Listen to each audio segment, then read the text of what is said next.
Bonjour, bienvenue sur Comment fait-on, heureux de vous retrouver pour une nouvelle recette. Aujourd'hui, nous allons réaliser ensemble un coulis au mur. Vous allez voir, c'est très simple à faire, que ce soit des murs de votre jardin ou des murs sauvages.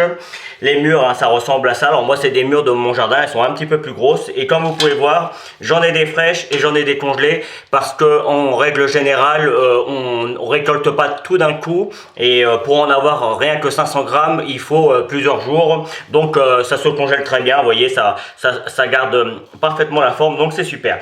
J'ai mis 500 grammes de mûre dans ma casserole, je vais rajouter 100 grammes d'eau et je vais laisser fondre ça à feu doux de façon à ce qu'on puisse séparer le jus des petits grains, des petits pépins qu'il peut y avoir à l'intérieur, et après on rajoutera le sucre.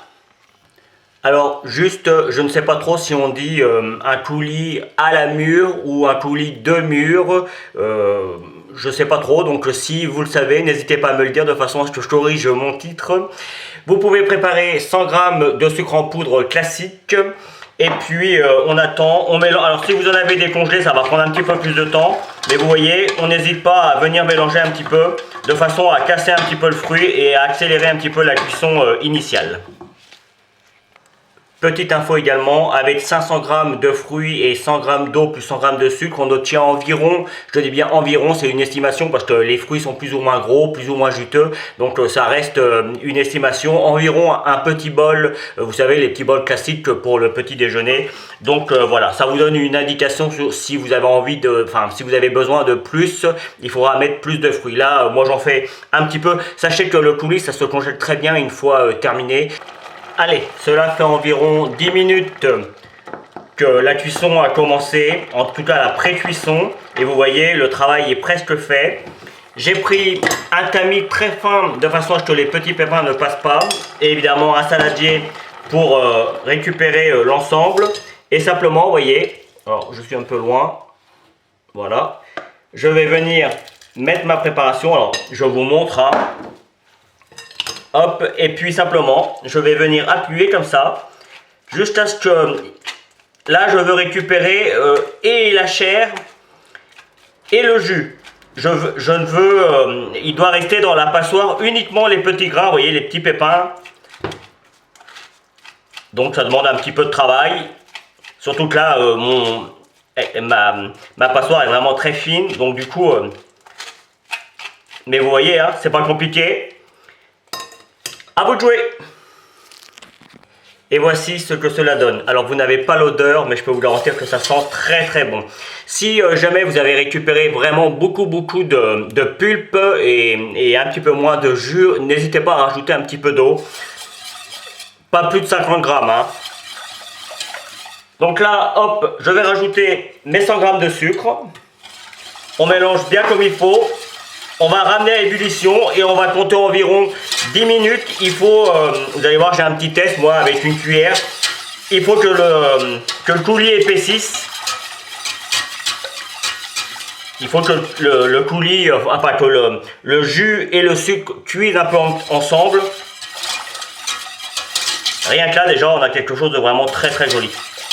Alors, ce coulis peut être transformé en gelée. Hein, il suffira de rajouter quelques feuilles de gélatine, enfin, ou des feuilles de gélatine ou de la gélatine naturelle sans matière, enfin de la gélatine végétale, voilà, je vais y arriver. Ou alors vous pouvez également faire avec cette préparation des bavarois. Le coulis peut accompagner des gâteaux, des glaces. Vous pouvez faire énormément de choses. Évidemment, ça peut accompagner les yaourts, évidemment froids, hein, on attend qu'ils refroidissent, mais ça peut accompagner les yaourts, le fromage blanc, les petits suisses, c'est un véritable délice. Et encore une fois, je vous dis, hein, vous en faites des petites parts, vous les mettez au congélateur et quand vous en avez besoin, au dernier moment, vous les sortez, ça décongèle très vite. Donc là on attend que ça arrive à ébullition et puis on compte environ 10 minutes, hein, c'est vraiment encore une fois une estimation, et puis je vous donnerai une petite astuce pour vous montrer quand il est bon et quand il faut l'arrêter. On n'hésite pas à le mélanger régulièrement et puis voilà. Allez, la petite astuce, vous prenez une cuillère, comme vous pouvez le voir j'ai déjà testé hein, pour voir. Là je pense qu'on est à peu près bon. on prend le dessous, et vous voyez, ou le dessus comme ça, et on regarde si ça nappe et si le nappage tient sur la cuillère. Vous voyez, là la cuillère elle reste à peu près nappée. Je vais encore laisser une petite minute et ça devrait être bon. Vous voyez, à chaque fois qu'on laisse un petit peu, c'est de mieux en mieux. Et là c'est pareil. C'est un petit peu comme les confitures, même principe. Donc je laisse encore allez, 2 petites minutes et puis j'arrête la cuisson. Voilà, cuisson terminée. Alors, c'est pas une obligation, mais moi je repasse une dernière fois dans un petit tamis bien fin, une fois de plus, pour enlever, vous voyez, il y a toujours un petit peu d'écume au niveau de la préparation, c'est très fréquent, c'est les impuretés qu'il peut y avoir dans les fruits. Alors je vais juste essayer de faire ça pour que vous voyez bien ce que je fais. Et simplement, vous voyez, mais là ça va se faire tout seul, hein, pas besoin d'appuyer ni rien. Et je mets ça dans mon petit récipient. Voilà. Vous faites jusqu'au bout et surtout on attend que ça refroidisse. Là on peut le laisser à température ambiante, il n'y a pas de problème, hein. C'est des fruits avec du sucre, ça se conserve très bien. Et une fois que c'est froid, on met ça, on filme et on met ça au frigo. Et vous allez voir, je vais vous faire une petite assiette avec du fromage blanc probablement ou des petits suisses. Et je finirai la vidéo là-dessus. Et voici le résultat final. Alors comme vous pouvez le voir en petit arrière-plan, j'ai fait un petit fromage blanc avec un petit coulis par-dessus.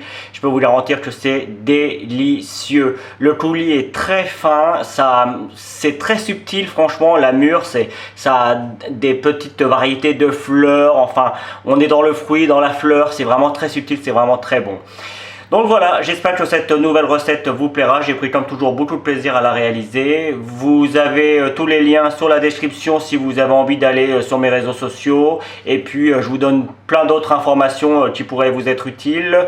Et si vous continuez un tout petit peu plus longtemps, vous allez pouvoir vous abonner à ma chaîne YouTube si vous ne l'avez pas encore fait. Allez sur mon site www.commentfaiton.com où vous retrouverez une grande partie de mes recettes. Et je vous donne 2 autres recettes de coulis tout aussi simples à faire que celui-ci. Merci pour votre fidélité. À très vite sur Comment fait-on. Salut! Vous pouvez vous abonner maintenant à ma chaîne YouTube, c'est ici. N'oubliez pas la petite cloche pour les notifications. Vous avez également le lien qui va vous amener sur mon site www.commentfaiton.com où vous retrouverez l'ensemble de mes recettes. Et je vous donne 2 autres recettes ici qui vous seront très utiles. À bientôt sur Comment fait-on.